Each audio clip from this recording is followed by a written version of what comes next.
Most people who watch this video are going to feel one of two things in the next few minutes. Either relief, because the math is better than you feared, or urgency, because you have a narrow window of 3 to 5 years to fix something, and nobody told you that window even existed. Here's the honest truth. $200,000 in savings at age 60 is not a retirement death sentence, but it's also not enough on its own, and the way you respond to that fact over the next few years will make the difference between struggling and stable. According to the Federal Reserve's most recent survey of consumer finances, the median retirement savings for Americans aged 55 to 64 is $185,000. That means roughly half of all Americans approaching retirement have less than $200,000 saved. You are not alone, and more importantly, this situation is not hopeless. But here's what nobody is telling you, and this is the part that matters. There are 3 specific moves available to people aged 60 to 63 right now that did not exist 2 years ago.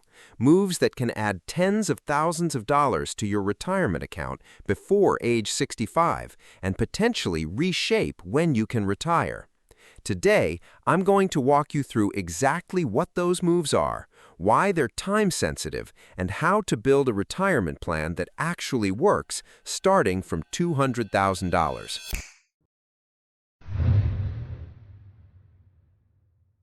Section 1. The honest math, what $200,000 actually buys you. Here is the number that changes everything. If you retire at 60 with $200,000 in savings and you apply the widely used 4% withdrawal rule, a guideline developed by financial advisor William Bengen and backed by decades of historical market data, your portfolio generates $8,000 per year in income. That's $667 a month. By itself, that's not enough to retire on. I think you already know that. But here's what most people do with that number. They panic. They assume the math is impossible. And that's the wrong conclusion. Because $667 a month from your portfolio is not your retirement income. It's one piece of it. The average Social Security retirement benefit for a worker at age 67 right now, as of April 2026, is $2,081 per month, according to the Social Security Administration's monthly statistical snapshot. So let's build the real picture. Imagine someone who is 60 years old today. They have $200,000 saved. They're still working, making around $60,000 a year. They plan to retire at 65. At 65, they can begin drawing their 401k or IRA, $8,000 per year, using the 4% rule. That's about $667 a month. Then, at age 67, they claim Social Security at their full retirement age and receive approximately $2,000 per month based on their earnings history. Combined, $2,667 a month in retirement income, or about $32,000 per year. Now, is that the retirement you dreamed of? Maybe not. But here's what changes that number dramatically, and this is the part nobody is explaining clearly. The question isn't just how much do you have. The real question is how much can you add in the next 3 to 5 years? And the IRS just created a rule that answers that question in a way that should make every 60-year-old in America pay close attention. Section 2. The 3-year window. The Secure 2.0 Super Catch-up. Here is the piece of information this video exists to deliver. Most people know that once you turn 50, the IRS lets you contribute an extra $7,500 per year to your 401k on top of the regular limit. That's called a catch-up contribution, and it's been around for years. But starting in 2025, the Secure 2.0 Act, signed into law in 2022, created something new, something that only applies to ages 60, 61, 62, and 63. It's called the Super Catch-up Contribution. And here's what it does. For 2025 and 2026, instead of the standard $7,500 catch-up limit, workers aged 60 to 63 can contribute an additional $11,250 per year to their 401k, 403b, or governmental 457 plan.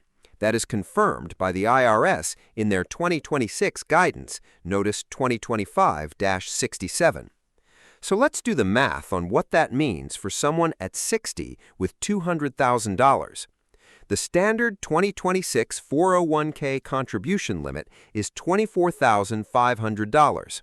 Add the super catch-up of $11,250, that is a total of $35,750 you can contribute in a single year, confirmed by the IRS. Now imagine you do that for 3 years, from age 60 to 62. $35,750 times 3 years equals $107,250 in additional contributions, not counting any market growth on top of that. Your $200,000 savings could realistically grow to well over $300,000 before you reach 63, just from aggressive use of this one rule, combined with whatever your existing balance earns during those 3 years. Take a moment to think about that. Now, there are 2 important caveats here. First, your employer's plan has to allow the super catch-up. Most plans that already offer catch-up contributions are implementing this, but you need to verify with your HR department or plan administrator. Second, starting in 2026, if you earned more than $145,000 in FICA wages from your employer in the prior year, the IRS requires your catch-up contributions to be Roth contributions, meaning after tax. This is not necessarily bad. Roth money grows tax-free, but it changes the tax planning conversation. So talk to a CPA about how this applies to your situation. Here's the key point. This super catch-up window is not permanent. It ends at age 64. The moment you turn 64, you revert to the standard $8,000 catch-up limit. Ages 60, 61, 62, 63. That is the window. If you are in that window right now, this is the most powerful savings tool the IRS has handed you in years, and most financial advisors aren't flagging it clearly enough. But here's something most people overlook. Even if you're maxing out contributions, there's a single Social Security claiming decision that could either add or subtract as much as $97,000 from your lifetime income, and the timing affects people with $200,000 in savings in a very specific way. Before we continue, please show some free love and support by hitting the like button and let me know your opinion, thoughts, or any questions if you have. I reply every single comment and I would be very happy to help because this channel is built specifically to help retirees. Now, let's move on. Section 3. The Social Security decision, the $97,000 choice. Let me give you specific numbers because this is where vague advice gets people hurt. If your full retirement age is 67, which it is for anyone born in 1960 or later, here is what claiming at different ages actually does to your monthly check. Claim at 62, your benefit is permanently reduced by 30%, not temporarily, permanently. Claim at 67, your full retirement age, you receive 100% of your earned benefit. Wait until 70, your benefit grows by 8% per year past age 67, capping at 124% of your full benefit. According to data from Charles Schwab and the SSA, if your full benefit at 67 would be $2,000 a month, here's what each claiming age produces. Age 62, $1,400 a month. Age 67, $2,000 a month. Age 70, $2,480 a month. The difference between claiming at 62 versus 70 is $1,080 per month. If you live to age 85, and the average life expectancy for a 60-year-old American today puts you well past age 82, that $1,080 difference compounds over 15 years to more than $194,000 in additional Social Security income. Now, here is where it gets specific to your situation. If you have $200,000 saved and you retire at 60, you face what's called the income bridge problem. You need income before Social Security starts. And this is what causes people to claim Social Security too early, not because it's the right financial decision, but because they have nothing else to live on. The solution to that problem is not to claim early. The solution is to build the bridge. And here's exactly how to do that.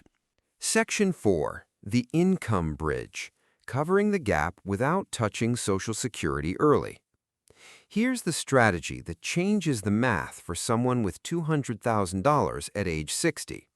It works like this. Between age 60 and 67, you need income. You have 4 levers. Lever 1. Keep working, even part-time. This is the single most powerful tool you have.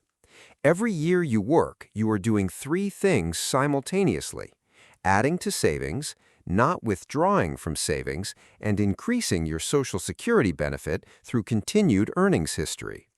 According to Fidelity's research, working just 2 additional years, retiring at 62 instead of 60, can make a substantial difference to your long-term portfolio health, primarily because it reduces the number of years your savings must fund. If you retire at 62 instead of 60, you're planning for a 25 to 28-year retirement instead of 30 years.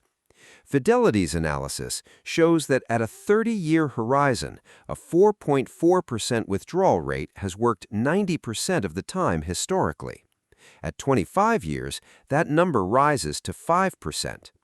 That difference, from 4.4% to 5% on $200,000, is an extra $1,200 in sustainable income. Small numbers, but they matter. Lever 2. Use the right withdrawal sequence. If your $200,000 is sitting in a traditional 401k or traditional IRA, those withdrawals are taxed as ordinary income. Every dollar you pull out in retirement is taxed at your marginal rate. Here's the specific opportunity for ages 60 to 63. This is the Roth conversion window. Before Medicare kicks in at 65 and before required minimum distributions start at age 73, you may be in a lower income tax bracket than you think, especially if you stopped working or reduced your hours. Roth conversions in your early 60s can move money from your taxable traditional accounts into a Roth IRA, where it grows tax-free for the rest of your life. You pay tax now at the lower bracket, and you never pay tax on that money again. Talk to a CPA about this. It is one of the most overlooked retirement tax strategies for people in exactly your situation. Lever 3. Coordinate with your spouse's income if applicable. If you're married and your spouse is still working, you may be able to delay your own Social Security until 70 while living on their income and your portfolio. This is called a coordinated claiming strategy. The higher-earning spouse delays. The lower-earning spouse may claim earlier. According to Charles Schwab's retirement planning guidance, for married couples, coordinating claims this way often results in significantly higher lifetime household income, especially because the surviving spouse inherits the higher monthly benefit. Lever 4. Reduce your target withdrawal rate with one lifestyle adjustment. If your monthly expenses in retirement are $3,500 instead of $4,500, you need a significantly smaller portfolio to be financially secure. A Fidelity rule of thumb: every $100 you cut from monthly expenses in retirement reduces the portfolio you need by roughly $30,000. That's not about suffering.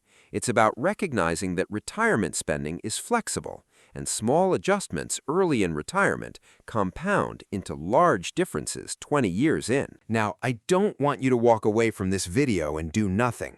Here are the 5 specific action steps you can take this week. Step 1. Log in to ssa.gov and create or access your My Social Security account. Pull your personalized benefit estimate at ages 62, 67, and 70. Write those 3 numbers down. They are the foundation of your plan. Step 2. Call your HR department or plan administrator and ask 2 questions. 1. Do you support super catch-up contributions for ages 60 to 63? 2. What is the process to update my contribution election? If your plan allows it and you're in the 60 to 63 window, raise your contribution immediately. Step 3. Make a 1-page income timeline. Write down your age in the left column. Next to each age, from 60 to 75, write down what income source kicks in and what it pays. You'll see clearly where the gaps are. Step 4. Look at your traditional 401k or IRA balance and ask a CPA a simple question. Given my income this year, would a partial Roth conversion make sense? You don't need a full conversion. Even a $10,000 or $20,000 conversion at a low tax bracket builds tax-free income for later. Step 5. Make one spending number concrete. What do you actually need per month to live comfortably in retirement? Not extravagantly, comfortably. Most people have never written this down. The number becomes your target and tells you exactly when you're ready. These 5 steps don't require a financial advisor. They require one focused afternoon. Before you go, I want to hear from you. Are you in that 60 to 63 window right now? And did you know about the super catch-up contribution before watching this video? Drop your age and your answer in the comments below. I read every single one, and if you ask a specific question there, I'll do my best to give you a more targeted answer. Knowing what's actually confusing to you is how this channel decides what to explain next. If this video helped you think about $200,000 differently, not as a sentence, but as a starting point, then subscribe. And if you want to understand how having a pension changes everything in retirement, that video is right here. Thanks for watching, and I'll see you there.